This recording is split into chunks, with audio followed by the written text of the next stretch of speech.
May Lord Shankar, who destroyed Kamadeva and his ego, bless us.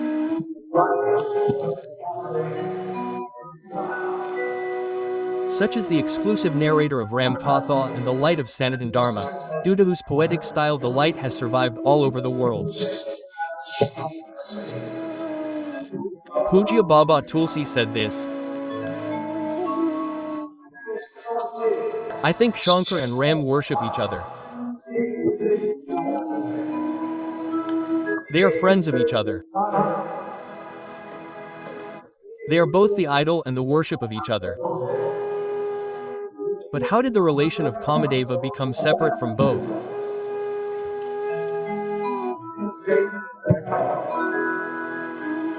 In Ujjain, where I am sitting, the great writer of this Ujjain, one of the 9 gems of Shankar Vikramaditya, India's cultural great poet Kalidas Ji has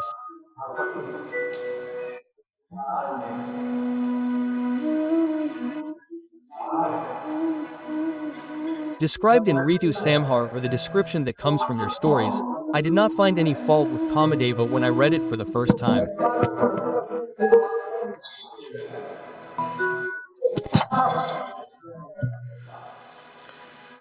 Since childhood, when I used to read, I used to wonder what was the fault of Kamadeva that he got burnt in the doomsday flame that came out of the third eye of Lord Shankar.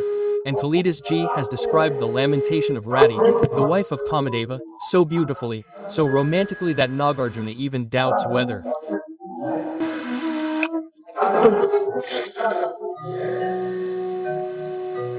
Rati cried or he cried.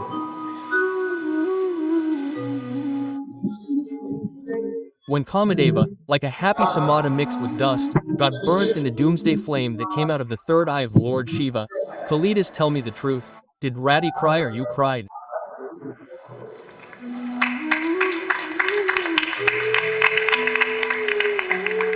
You must have read this poem. The first day of the soft land of the rainy season, when Vidar Yaksha's heart got restless on seeing the dark clouds of the month of Ashada. On the Suk peak of Chitrakoot. This is a very good poem, I like it very much. So, on the one hand, we're told that God reduced Kamadeva to ashes. On the other hand, when I was reading Manas,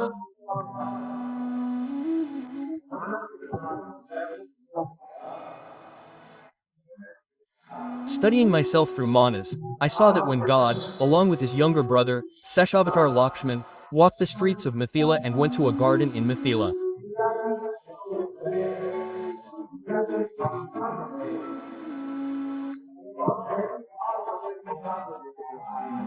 There, for the first time, he saw our mother, Bhuvan Mohini, Bhuvaneshwari, Bharateshwari, Mother Sita. Lust entered his heart.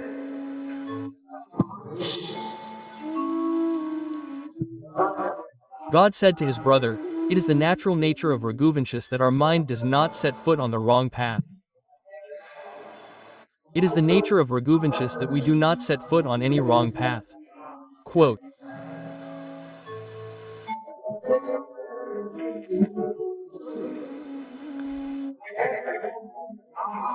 And he says, I heard the sound of anklets. Laxman says to Ram in his heart, O Laxman, human maiden, the Dindubi, it feels as if Kamadeva has sounded his trumpet of victory in my heart, has blown the Dindubi.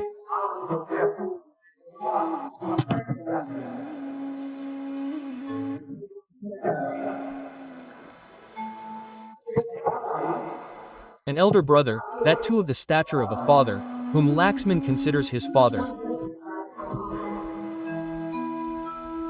You all read it. From childhood, Lakshman knew that he was indeed Dasharatha's son, but his life was at his brother's feet. He considered his own welfare to be his husband's love for Ram's feet. He even went to ask his mother, Mother, should I go or not? My brother is going to the forest. Should I stay in Ayodhya or should I go? Quote. His mother said, Son, if Ram and Sita are going to the forest, then Ayodhya will be of no use to you. His mother also said, wherever Ram lives, Ayodhya will be the proof. What kind of Ayodhya are you talking about? Wherever Ram settles, that will become Ayodhya. So said Mother Sutra.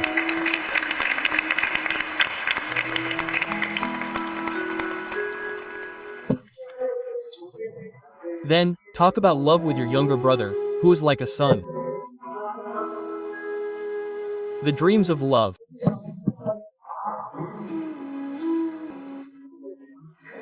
remained in the hearts of the family members, and Cupid was reduced to ashes in the devastating flames emanating from Lord Shiva's third eye. Cupid was not at fault.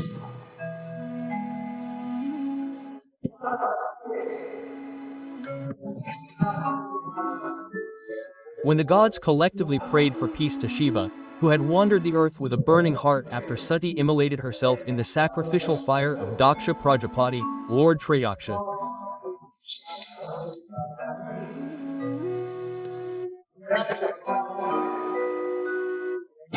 set up his fire on Mount Kailash and began his meditation. Meanwhile, another incident occurred when Sati was reborn in the house of a mountain king, destined to marry Shiva. She began to perform penance. Later, as her penance grew stronger, she began living on a leaf and became known as Aparna. Shiva sent the Sapta Rishis to convince her. They debated with them so intensely that all the sages returned, stunned, saying, "Brother, I cannot believe this." Finally, it occurred to the Lord to see who was truly adamant.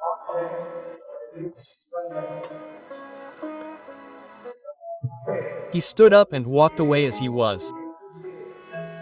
Shiva is the deity of a society of equality, for he eschews any ornaments. The ashes of the funeral pyre, considered a symbol of the final journey, adorn their divine foreheads. And Durvasa went to hell with his ashes applied to his forehead. He peered into the pool to see what had happened. Suddenly, heaven was created in hell. Yamaraj asked how this happened. Durvasa laughed. He said, "I understand how it happened. I had my Shankar's ashes on my forehead. I peeked, a little of it fell down, and even the Kumbi Pak hell became heaven."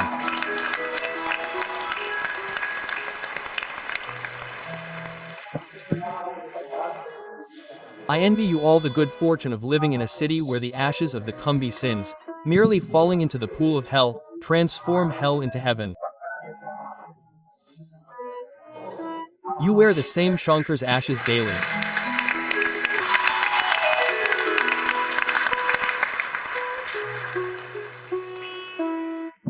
Shankar emerged and arrived in that very form.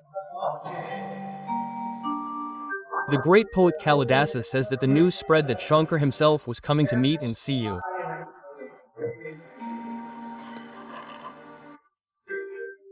So, the one for whom you spent so much time praying, the one for whom you spent so much time worrying about whether you would meet him or not, how does it feel when he himself appears?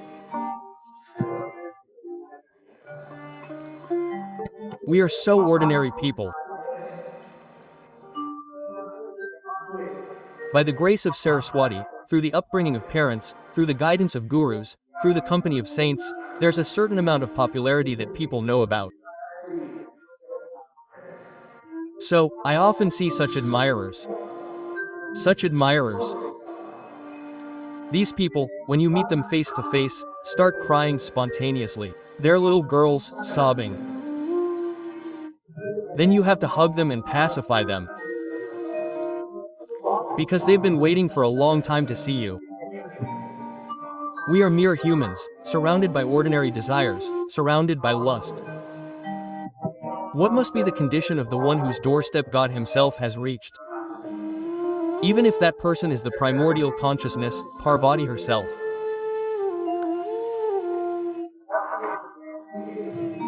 The great poet writes that the ocean of knowledge is moving along the path, and here are the Sanskrit scholars sitting.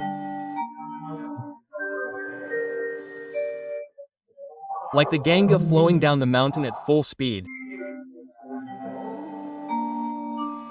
Parvati came descending the stairs, and right at the bottom of the stairs, we met Shankar.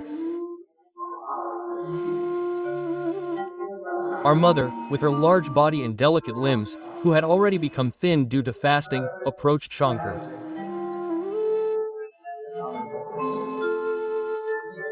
Kalidas, the poet of Ujjain and the world's cultural great, wrote, "The path of the ocean flows like a mighty Himalaya."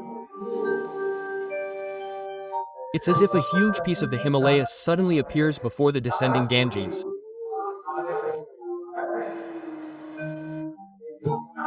The daughter of Raja, she could neither move forward nor backward. You all know that the marriage took place. Shankar's marriage is the first tradition of wedding processions in India.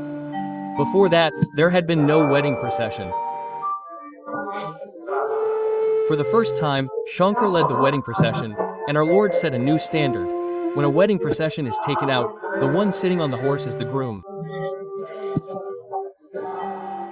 Apart from the one sitting on the horse, all those below are equal. Be it an uncle or an uncle, everyone is equal. They are the same.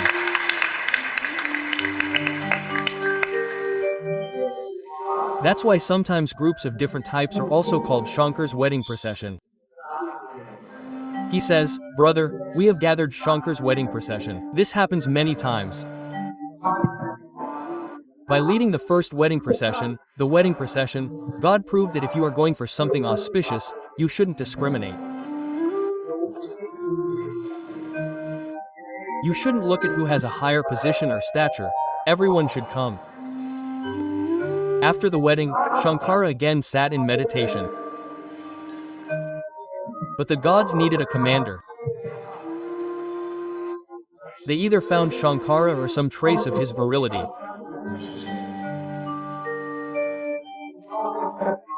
The gods together asked Kamadeva to instill a desire in his heart. Whose? To be able to have children. Quote, "1. We are many, I am one. I want to be many. Create this desire." Poor Kamadeva went on deputation. Little did he know where I was going. He went first and created the atmosphere. Just like before I arrived, our daughter was singing. This beloved little son of ours was singing. This atmosphere was created so that everyone could sit down and nature could sleep so that we could have a proper conversation. So Shankara was in meditation. Kamadeva shot his 5 arrows. Spring spread everywhere. Spring is Kamadeva's dear friend. The two live together. The new generation celebrating Valentine's Day doesn't even know what you consider modernity today. Our Rishi tradition established this hundreds of years, thousands of years ago, in the form of Kaumudi Mahotsav.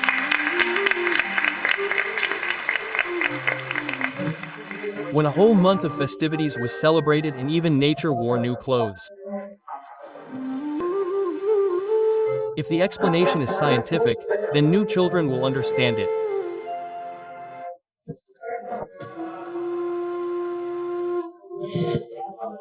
Like Vikram Samvat, I pray to God from this platform that the hard-working boys and girls of India should show me that day again, during my lifetime or after me, when the world calendar starts running according to Vikram Samvat.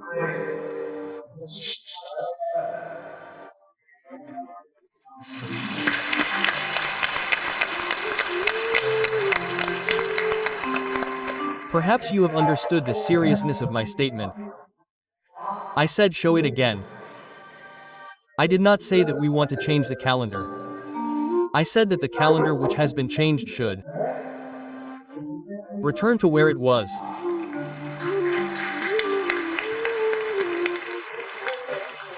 So many of my university colleagues ask me, "You often talk like a fool. How will the whole world move away from January, and where did you make the calendar?" I said, "Brother, if I were to tell you the entire date correction, it would take 3 days, and I don't interfere in God's work. God has made someone wise, he has done so with great thought. And if God has made someone a complete fool, he has done that too with great effort. If it is not in God's will to improve them further, to make them better, then it is beyond my power either. What can I do? Should I correct you? I told him that the entire world's calendar started on the first day of the year, and you too followed me into the new year. How? The first month is March. Let's start with March. What does March mean? Come on. Now spread March out. March, April, May, June, July. Which month is there? The 7th. What is its name? September. September. After that came the 8th month, Ashtambaram. The 8th month. After that came the 9th, November. After that came the 10th. These were already in use. This is not a recent phenomenon. It has been like this for thousands of years. But politically and strategically, we were defeated. A nation that misreads its history in self-indulgence doesn't get the opportunity to correct it in the future. You should always read history correctly. And the very purpose of history is to learn lessons from it. So, Shankara awakened. Shankara saw how spring had suddenly arrived. He was delighted. Then he saw Cupid hiding behind a tree. The Lord became angry that he had the audacity to aim an arrow at him. Then flames erupted from his third eye. Anatomy tells us there's a gland here. I don't know what its name is. The Pakali gland is the most sensitive spot. It's being said today in 50 years, and we've been saying for millions of years that Shankara has an eye from which the fire of sensitivity can emanate. We've been saying that ever since he was consumed. This is what a story became. Finally, the Lord awakened, and Commander Kartikeya was born. The gods won the battle between the gods and the gods. But when Kamadeva was no longer in his body, Rati, his wife, asked Lord Shiva, "What was my fault? What was my husband's fault? He was on official duty. The gods had told him to go and do it. You killed him." The Lord said, "Yes, that's right. Then let's do this. I can't bring him back to life, but I will bring him back to life in a bodiless form. As long as nature exists, your husband will exist within every human being, every living creature." What a boon to Kamadeva. What a bounty.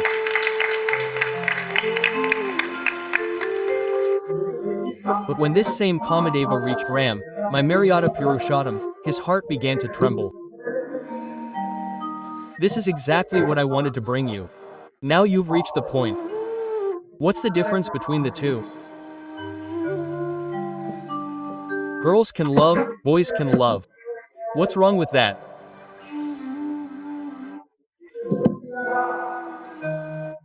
But if a daughter, in the throes of love, ignores the advice of her parents and the counsel of her elders and is found cut into 35 pieces, it's an insult to love itself. Quote.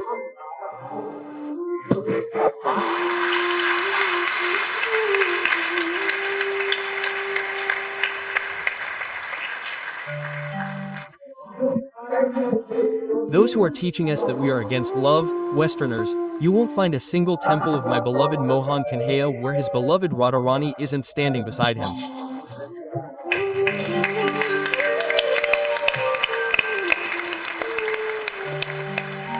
Who is against love? We support dignity.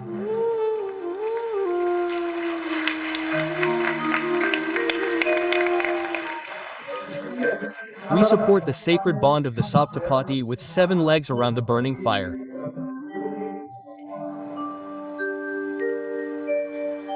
What do these two stories mean? Lata's lips then became soft, the dark fair youth appeared. Mother also saw my father, and my father also saw my mother, Bharateshwari Sita, and they fell in love, and they were married. Janak said, "Get married." There is also a Rama katha in the Adhyatma Ramayana that Vishwamitra said, "Get married." He said, "Ask for father's permission." Vishwamitra said, "What's the problem with that? Do it here. With father's permission, get married again. It's a tradition in your lineage." This is called my Rama. He said, "I am equally loved by all three mothers. But I can imagine that when my second mother came after my elder mother, some sadness must have passed through her heart. And in the situation of both these mothers, when my younger mother came, there must have been an added element of sadness. Whatever the tradition, this Ram today establishes the dignity that he will marry only once, and will be faithful to one wife for life.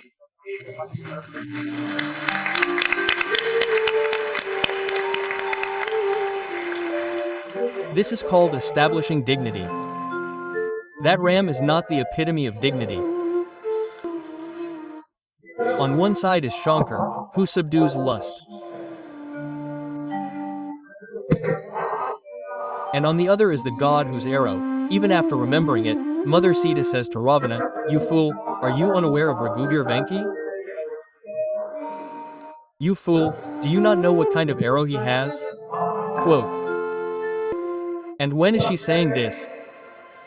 When Hanuman is sitting above and he is saying that he has come as Raghuvir's arrow. In a way, she is signaling that your program is now coming to an end. You are not aware of Raghuvir Vanki. Because for the first time Lord Ram felt lust. Where are bangles, anklets, and bangles worn? On the feet? Where are anklets worn? On the waist. And where are bracelets worn? On the hands. Who has worn them? Our mother. Who has access to them? Our father. Where is Kamadeva? In the anklet. If lust comes through motherhood, the father will accept it. Asking for a boon from the Father of the universe, from God, a great man like Tulsi Baba asked in the last line, just as a lustful person loves women, lust loves women as much as greed, love loves the abode of Lord Rama in every birth.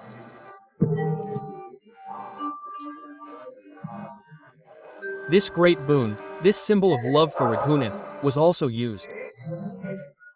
So what was used? So, to the thousands of boys and girls sitting in this hall, I have only one request. Love is not a bad thing. Lust is also not a bad thing. It is also essential for the functioning of nature.